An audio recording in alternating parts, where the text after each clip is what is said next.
My brother, my sister, today we are going to explore something very small but very deep. Just two words, two simple words that carry the weight of heaven. The shortest verse in the Bible, John 11:35. Jesus wept. Now listen carefully. Many people read this verse and pass over it quickly. They say, it's too short, nothing to explain. But that is a mistake, because sometimes the shortest words carry the greatest power. This verse is not just about tears. It is about the heart of God. It is about love, compassion, and presence. It is about a God who feels. Now imagine the scene. Jesus is standing in front of a tomb. A man named Lazarus is dead. People are crying. There is pain. There is confusion. There is grief in the air. And Jesus, the Son of God, the one who has power over death, he knows that in just a few moments, he will raise Lazarus from the dead. He knows the miracle is coming. He knows the story is not over. And yet, he weeps. Why? Why would Jesus cry if he already knows the ending? This is where the depth begins. Jesus did not cry because he was powerless. He cried because he was compassionate. He felt the pain of the people around him. He entered into their suffering. He did not stand far away. He came close. And this is your first lesson. God is not distant from your pain. He is not watching you from far away without emotion. No, he is near. He sees your tears. He feels your struggles. He understands what you are going through. Even when nobody else understands, Jesus understands. And not only does he understand, he feels. Jesus wept. These two words destroy a false idea many people have. The idea that God is cold, that God is unreachable, that God does not care. No, this verse shows you the opposite. God cares deeply. Now listen, there is something even more powerful here. Jesus did not rush to fix the situation immediately. He allowed himself to feel the moment. He did not ignore the pain. He did not hide from it. He entered into it. And many of us, we do the opposite. When we see pain, we run away. When we feel emotions, we try to hide them. We say, be strong, don't cry. But Jesus cried. This teaches us something important. Crying is not weakness. Crying is not lack of faith. Crying is human. Even the Son of God cried. So if you are watching this and you feel broken, if you feel pain, sadness, disappointment, do not be ashamed. You are not weak. You are human, and Jesus understands you. Now listen carefully. This verse is also about presence. Jesus did not just send a message. He came. He stood with them. He was physically present in their pain. And this is something many people forget. Sometimes, the greatest miracle you can give someone is not words, is not solutions. It is presence. Being there, standing with them, listening to them, crying with them. This is what Jesus did, and this is what he teaches us to do. Now think about your life. When someone is hurting, do you rush to give advice? Do you try to fix everything quickly? Or do you take time to be present? Because love is not always loud. Sometimes love is silent. Love listens. Love stays. Love feels. Jesus wept. Now let's go deeper. There is another layer in this verse. Jesus knew that death was not the end. He knew Lazarus would live again, but he still cried. Why? Because death is painful. Loss is real.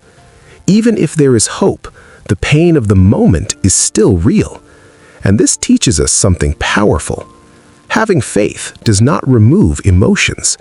You can have faith and still cry. You can believe in God and still feel pain. You can trust His plan and still struggle. And that does not make you a bad Christian. It makes you real. It makes you honest. It makes you human. Now listen, there is also something very deep about love here. You only cry for what you love. You only feel pain for what matters to you. And Jesus loved Lazarus. He loved his family. He loved the people. And that love expressed itself through tears. So when you see Jesus wept, you are seeing love in action. Not just words, not just teaching, but emotion. Real, deep, sincere love. And here is something beautiful. If Jesus wept for Lazarus, that means He cares about relationships. He values people. He is not indifferent. So what about you? Do you love like that? Do you allow yourself to feel for others? Do you carry compassion in your heart? Because Christianity is not just belief, it is transformation. It is becoming more like Christ.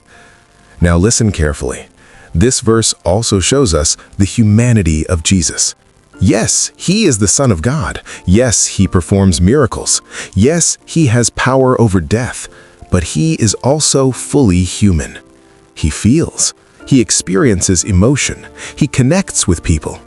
And this is very important because it means you can relate to Him.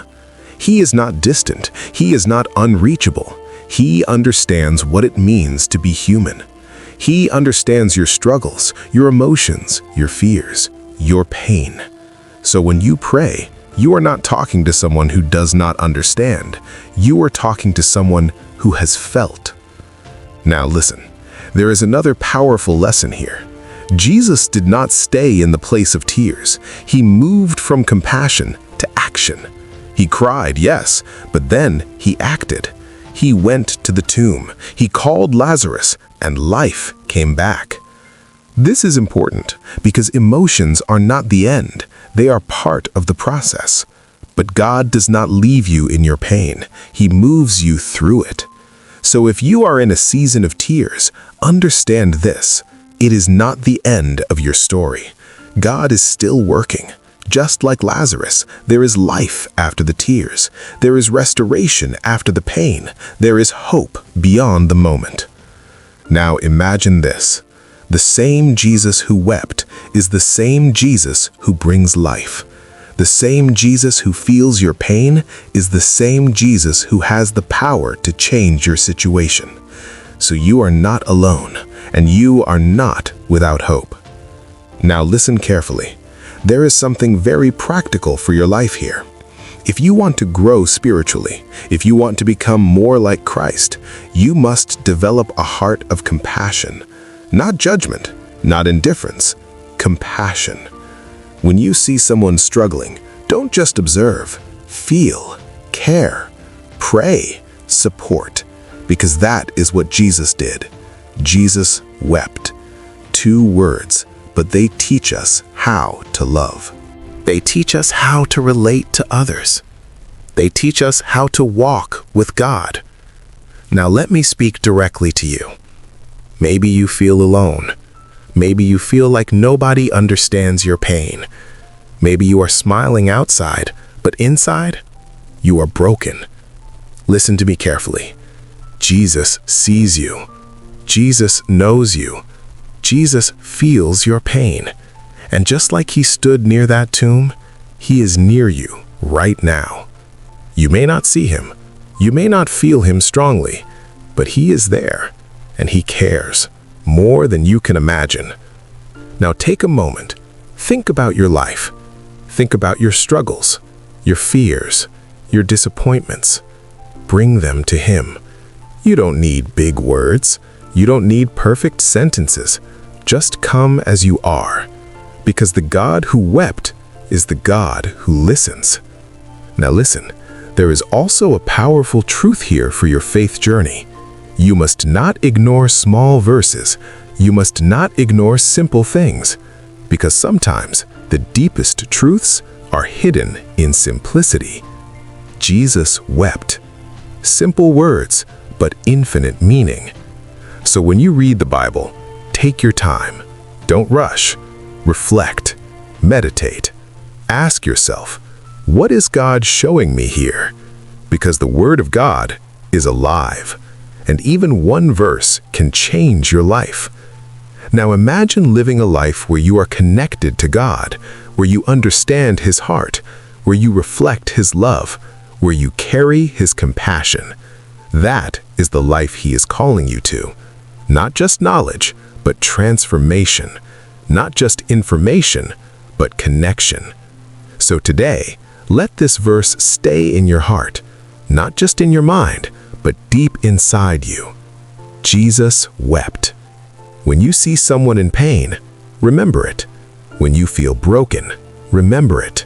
When you think God is far, remember it. Because these two words reveal a God who is close, a God who feels, a God who loves, a God who is with you, always, even in your tears, even in your silence, even in your hardest moments. He is there, and He cares, more than you will ever understand.